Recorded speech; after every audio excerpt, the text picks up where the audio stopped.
Hello, hello, everybody. It's Valerie Zimmer from Future Time. Welcome to our channel.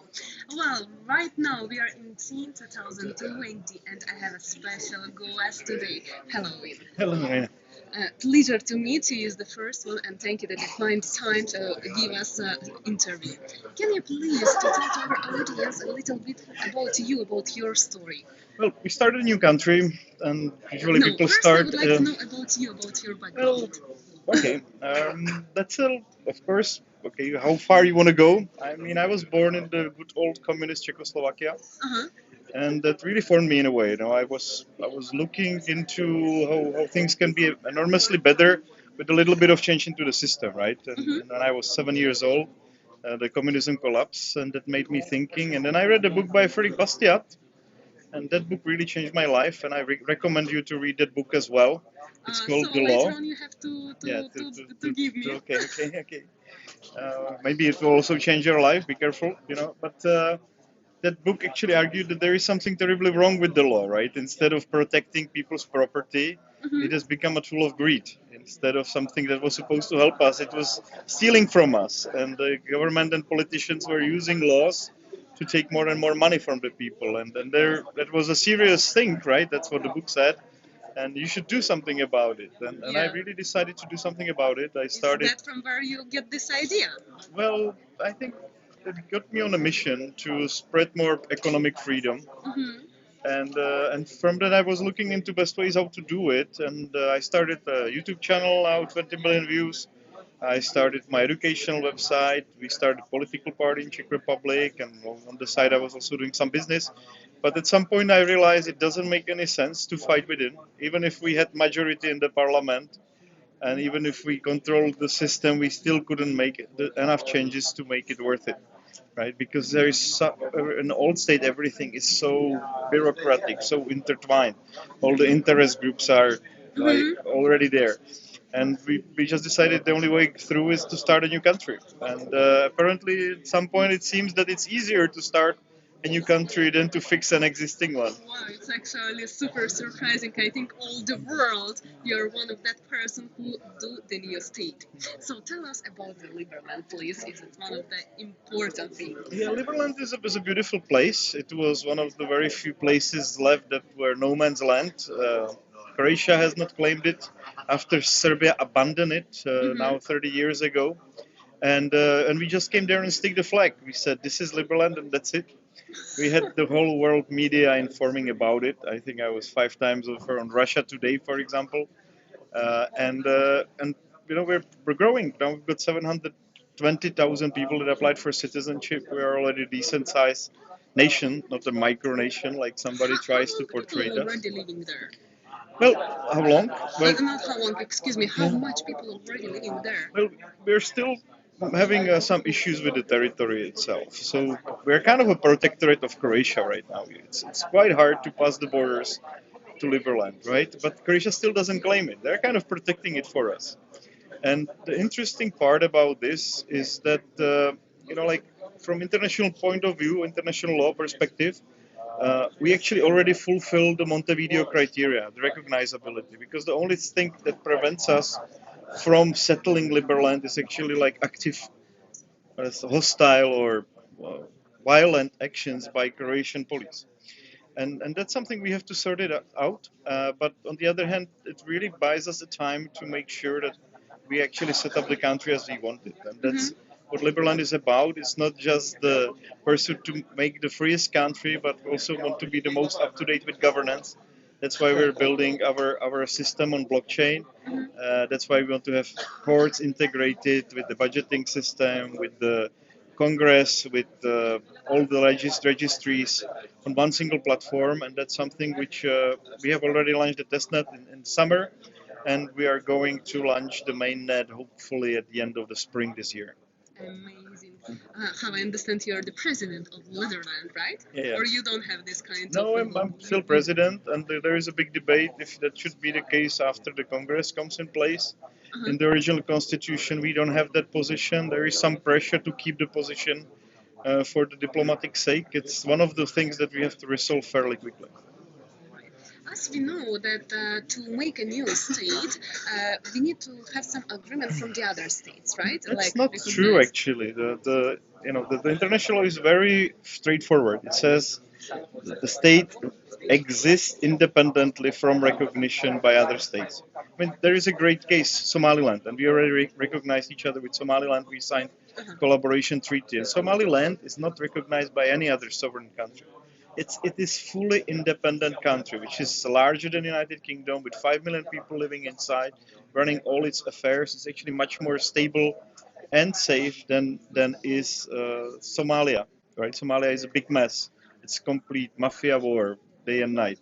But Somaliland is a decent place. It's a sovereign country, but world doesn't recognize it. It doesn't mean it's not a country, right? Yes. And the fun part is that like already governments are doing business with Somaliland government, but they still don't officially recognize it, which is a bit crazy. But this is also a situation with Liberland. That's why we also decided to go to Somaliland and cut the deal with them because they would. I really like that paradox, and I could see that sooner or later Somaliland will be internationally recognized. But meanwhile, they're actually enjoying this status, and they don't really need it. Now with crypto, you don't even have to get the banking system recognized. You can do all the important business using cryptocurrencies. Wow. Which was the very difficult way? What it was much more difficult for you to make this state, from your opinion? I think right now it's fairly easy. I mean, I'm Easy. trying to. Um, I will write how to start your own country for dummies when we've kind of a little bit get a little bit further off. Hmm. But so far so good. I think every single step so far was a bit easier. The question is, of course, how long will the whole procedure take? And maybe we'll have to do some compromises on the way. But luckily enough, I didn't have to make any compromises yet. Hmm. How do you see your Netherlands in the next, like, for example, 10 years? As I understand, you want to grow your country as much as you can, new technology, everything you want to put inside. What is going to be your idea? How you can see it in the future? Well, we've got really nice architectural designs. They were organized by Zaha Hadid, one of the most famous architectural studios in the world. There was a competition, 80 submissions came, and so there are lots of beautiful visions how Liberland can be developed. And you can find them if you Google architectural competition Liberland, you can find all of them. That's the physical side, but on the blockchain side, on governance side, I would really like to have one of the best governance system that is out there. Very competitive, very very fast. Also, the elections basically in the Congress will be every 3 minutes. Yeah. The people will be able to remove people from power that don't. They don't perform as expected, for example. So it will be a very competitive environment for governance. And I also hope that because we will build all these things in one package, we will actually go get ahead of other countries by 5 to 10 years, and that will give us a great advantage. And I really hope that it will attract lots of businesses inside of Liberland. Right now, we already have a couple hundred companies operational. We already have a free trade zone running, which is quite important, for example, in regards to relations with Russia, because we have complete free agreement with Russia. So you don't have to pay any customs if you export stuff to our Hmm. free zone in Serbia. Uh, so I would really love to see the whole region fairly well developed, with some nice architecture inside already. I would like to see Liberland at least partially recognized, if not by the whole world, at least by the big ones, or at least silently supported. And I would really like to see the Liberland to be the place where you go if you want to see the future. Amazing. And actually, I was speaking about the Russia. We know the information that he already was going to the Russia. He had plans to even to build some state over there near somewhere Not there. really state. No, there are these villages, Liberland villages all around the world, and that's Your kind of a how this diaspora. plan is going Like, already? if you imagine that there is 720,000 people applied for citizenship, of course there are some larger groups in some places, and Hmm. when these people get together, they just decide to start a village. For example, we've got a really nice one in Panama. Hmm.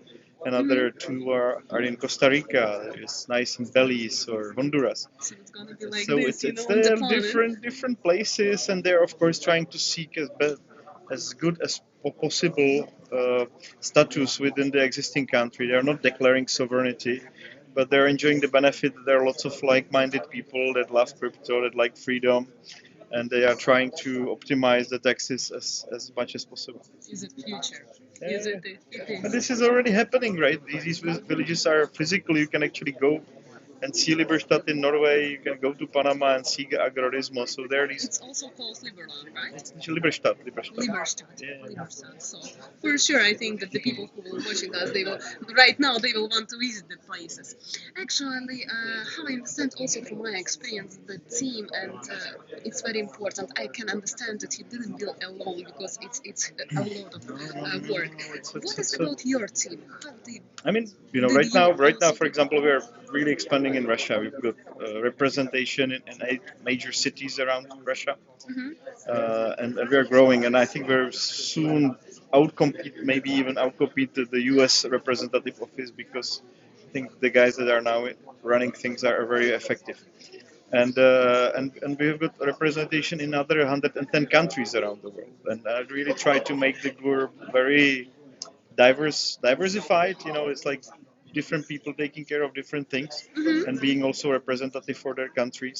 And I'm very proud actually about the people that have joined Liberland and that are helping me on this kind of level. And we're here in Hong Kong, and tomorrow evening, and you're invited, of course. We're also opening physical representative office in downtown Hong Kong, Thank which you. is very very good already. I have to give them big gratitude for the fact that they connected me with all the important people in the politics. Or yesterday we had a nice dinner with one of the members of the local city council, and I'm looking forward to basically open up the diplomatic relations here in Hong Kong as well. Wow, it's amazing. You are growing like so fast. It's only 5 years, and you see how big we can to see how big work you already did. This is really even respectful, and it's important for the people who have to understand it how it's work. This is really great. Also, I just would like to remind you, as we know, you was invite us to visit the Liberland, Yeah, also to do some kind of filming, to show to the people how it's working, to do the interview with the that people would who be is living great. there. We've got So a how it's bunch gonna of be our boats now. our future plans? A good bunch of boats there now, so we can give you a nice ride, and you can see whole Liberland. And you can come on 24th of April. That's the anniversary, or you can come for the Floating Man Festival. That's going to be a big music Oh, I event, like and there music. will be also TEDx as a part of the Really. event. So I'm looking forward to listen to the speeches of the people. All right, so we will connecting later on, and we for Awesome. sure should go in because it's really interesting, not only at the end country as well. Well, as we are right now on the team 2020, and you're gonna be like a speaker, right? What are I'm, you thinking? I'm speaking in actually some 40 minutes, and it's a huge event, right? It is It's one of the biggest, it's I the think. Have largest. you ever been to larger event? I have not actually. No, me even. 12,000 people in one room, packed and listening mostly. And everyone, Amazing. as you can to see, like in some kind of conferences, the people not just to sitting and listening the speakers. Over here, that much really interesting speakers. The Yeah. people just sitting and like open them, Yeah, I it's don't know, amazing. It's listening amazing. I think I presentations. will have to wake them up when I come there. I'm thinking that I make them stand up at least and do a couple jumps or something. You will. Let's see how that works. Everyone will. Everyone will stand up. Even me, I will jump like one of the higher for sure. Oh well, what are you as you are going on a lot of conferences already? Which conferences one of the important you will visiting like in the near future? And I'm going to Davos for next week. That's a big one, right? See you there. Yeah, awesome, awesome. And I'm also heading to Horazes meeting, which is a huge one, similar size like Davos. It's in Mhm. Portugal. And I'm still not sure if I'm going, but I would like to go to Anarchapulco, which is a really nice event in Mexico. So there are Uh-huh. these events packed in next 3-4 weeks Mhm. that are really worth going. And then it's almost every week something happening. It's crazy. I'm trying to now actually take some time off and finish some of the started projects, especially around e-residency program, around incorporation of companies and our governance that need some attention so they could be launched in April. Wow, it's really, really great. And what I can to tell you, it's only as much luck, good luck, and only success. I Thank am you. more than sure that you will have amazing result. We will see you in the all our CV for sure. Well, I would like to thank you for your time. Thank you very much. Thank you Thank for you. Great, meeting for great, this great to see you interview. again. See you in the Davos. Maybe we'll do a couple of interviews again. As I understand, you will have new updates for sure. All And right. for our audience, it's going to be interesting as well to Awesome. look into them. So, ladies and gentlemen, thank you for your time and see you in upcoming videos with you, Valerie Zimmer, Future at Time. Thank you, Valerie. Thank you.